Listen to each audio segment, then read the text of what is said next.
Assalamualaikum warahmatullahi wabarakatuh. Salam sejahtera bagi kalian yang selalu dalam lindungan Tuhan Yang Maha Esa. Pada kesempatan kali ini, saya akan membawakan cerita yang datangnya dari Aldo yang mendaki Gunung Merapi. Sebelum terjadinya letusan, sehingga banyak yang mengakibatkan semua bangunan-bangunan tertimbun dengan tanah. Sebelum lanjut ke ceritanya, gak ada salahnya silahkan tekan tombol subscribe biar saya semakin semangat membuat konten-konten cerita yang ada di negeri ini. Gak usah berlama-lama, marilah kita simak saja ceritanya. Bencana meletusnya Gunung Semeru pada tanggal 4 Desember tahun 2021 kemarin, ternyata menyisakan banyak cerita mistis. Gunung Semeru adalah satu dari sekian banyak gunung berapi berbentuk kerucut yang ada di Pulau Jawa, Indonesia. Meletusnya Gunung Semeru pada tanggal 4 Desember kemarin telah membuat dampak kerusakan dan menimbulkan banyak korban jiwa yang berjatuhan. Inilah 9 misteri Gunung Semeru, pendaki harus wajib tahu. Awan asap yang dihembuskan Gunung Semeru mampu menutupi pemukiman warga dan bahkan meluluh lantakkan segala bangunan di bawahnya. Namun di balik itu semua, ternyata tidak sedikit juga yang menceritakan hal-hal mistis terkait Gunung Semeru. Bahkan cerita-cerita ini banyak berangkat dari masyarakat yang tinggal tidak jauh dari kaki gunung. Selain itu, ada pula cerita-cerita yang cukup mencekam di balik meletusnya Gunung Semeru ini. Bang Ado, salah satu dari sekian banyak pendaki yang punya cerita mistis tentang Gunung Semeru. Pendaki yang juga memiliki sapaan di dunia pendakian dengan nama Monge, ini juga menceritakan hal-hal mistis terkait Gunung Semeru, tepatnya sebelum bencana meletus. Dikutip dari salah satu pendaki menceritakan hal mistis sebelum terjadi bencana meletusnya Gunung Semeru. Cerita mistis Gunung Semeru ini diangkat dari kisah nyatanya sendiri.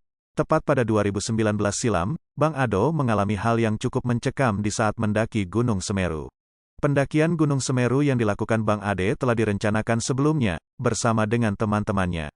Bang Ado bersama teman-temannya mula-mula mengumpulkan uang selama kurun waktu 2 bulan, dan sampai pada bulan Agustus, setelah agenda 17-an, akhirnya pendakian pun dimulai.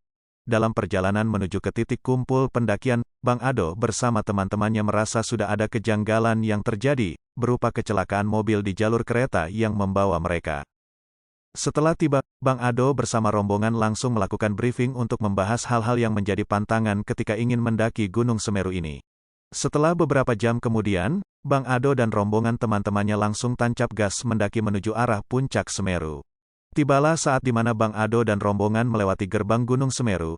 Setelah beberapa jam berlalu, Bang Ado dan rombongannya melewati pos pertama dan terus berjalan menuju ke pos pendakian yang kedua.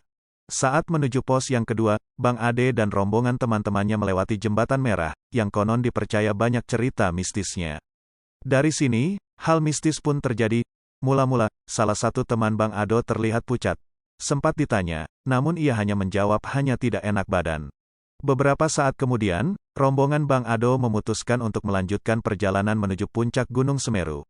Akan tetapi, temannya yang sempat mengalami keanehan tadi, mengatakan, jangan pernah melihat ke atas. Sontak hal ini tidak dianggap lucu karena dikira candaan dari temannya tersebut. Bang Ado yang jelas tidak percaya dengan hal tersebut pun, menganggap remeh dan justru melihat ke arah atas. Hal yang tidak diinginkan dan sudah dilarang sebelumnya oleh temannya tadi, kini dilihat oleh Bang Ado. Sosok hitam besar dan tanpa wajah, terang-terangan perlihatkan wujudnya. Namun beberapa saat kemudian, sosok itu pun menghilang.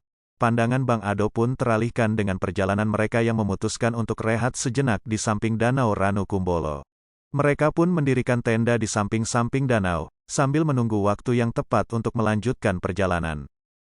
Dalam waktu peristirahatan, Bang Ado yang sedari tadi memikirkan penampakan yang dilihatnya, sontak membuat dirinya demam dan jatuh sakit. Kejanggalan-kejanggalan pun terus terjadi sampai mereka melanjutkan perjalanan. Bang Ado beberapa kali menemukan hal-hal aneh, seperti ayam hutan dan kucing dengan tubuh berwarna hitam pekat. Setelah kejadian itu, Bang Ado terus merasa tidak enak badan bahkan beberapa kali jatuh sakit. Tidak hanya Bang Ado, salah satu temannya juga mengalami demam yang tinggi dan terpaksa harus kembali turun dan tidak sanggup melanjutkan perjalanan. Perjalanan terus dilanjutkan, hingga hampir menuju puncak Gunung Semeru. Sosok hitam besar yang membuat Bang Ado terus mengikuti bahkan beberapa kali menampakkan wujudnya. Dengan merasa terus diikuti Bang Ado pun merasa sudah tak tahan karena takut dengan sosok yang selalu menghantuinya itu. Pada penampakan yang terakhir, Bang Ado menyebutkan bahwa sosok ini sudah mulai menampakkan bentuk wajahnya, dengan ciri wajah yang pekat hitam, dan mata merah. Bang Ado merasa sangat ketakutan saat melihatnya. Bahkan sosok makhluk ini terus-menerus mengikuti Bang Ado sampai dalam perjalanan pulang. Bang Ado merasa bahwa ketika sosok ini terus mengikutinya, maka tubuhnya pun akan bereaksi dan membuat dirinya sakit. Menurutnya, penampakan sosok hitam ini bisa mencelakai dirinya dan teman-temannya. Bahkan dirinya merasa selalu terancam dengan sosok makhluk ini karena terus menghantuinya. Itulah salah satu cerita mistis yang ada di Gunung Semeru sebelum peristiwa meletusnya di tanggal 4 Desember tahun 2021.